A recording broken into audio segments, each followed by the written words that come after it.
Buenas tardes a todos. Soy Montserrat Silva Herrera, estudiante de la licenciatura en Derecho, y a continuación les voy a hablar sobre el proyecto de Constitución, el cual fue promovido por Venustiano Carranza. Este culminó en la promulgación de la Constitución Política de los Estados Unidos Mexicanos el 5 de febrero de 1917. Este proyecto fue clave para establecer un marco jurídico que consolidara las demandas sociales, políticas y económicas de la Revolución Mexicana. Esto fue entre 1910 y 1917. A continuación les explicaré el contexto del proyecto y sus principales características. Bueno, tras el derrocamiento de Victoriano Huerta en 1914, Venustiano Carranza asumió el liderazgo como primer jefe del ejército constitucionalista y posteriormente del gobierno. Carranza convocó a un Congreso Constituyente en 1916 en Querétaro con el objetivo de reformar la Constitución de 1857 y adaptarla a las demandas revolucionarias, particularmente las relacionadas con los derechos sociales.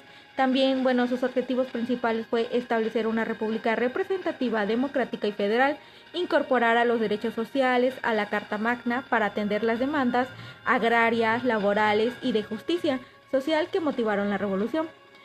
El Congreso se constituyó por debates que fueron entre 1916 y también en enero de 1917.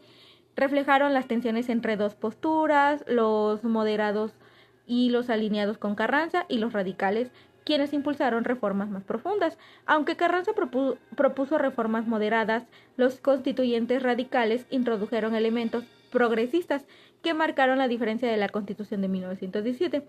¿Cuáles fueron las principales características de la Constitución de 1917? Fue que fue innovadora para su época, ya que incorporó derechos sociales avanzados, y sus principales características influyeron en la soberanía y la organización del Estado. También reafirmó el carácter de México como república representativa, democrática, laica y federal. También surgieron la división de poderes, que fue el ejecutivo, legislativo y judicial. También destacaron derechos sociales como el artículo 3, que estableció la educación laica, gratuita y obligatoria, además de eliminar la influencia de la Iglesia en la enseñanza. El artículo 27 reconoció el derecho de la nación sobre las tierras, aguas y recursos naturales, sentado las bases de la reforma agraria. El artículo 123 reguló las relaciones laborales y estableció derechos fundamentales para los trabajadores. También surgió la separación de la Iglesia del Estado, reafirmando la secularidad del Estado, limitando la participación de la Iglesia en asuntos políticos. También los derechos individuales y colectivos. Estos garantizaron libertades fundamentales como la libertad de expresión, asociación y culto. Las innovaciones jurídicas también fue otro de esos en este movimiento. Introdujo los derechos sociales como categoría constitucional, lo que convierte en la primera constitución en el mundo al hacerlo. Estableció la supremacía de la Constitución y también hubo mucha importancia histórica porque la Constitución fue un símbolo de la Revolución Mexicana, ya que consolidó muchas de las demandas de los movimientos sociales de principios del siglo XX. Aunque sufrió múltiples reformas a lo largo del tiempo, sigue siendo la base del orden jurídico y político.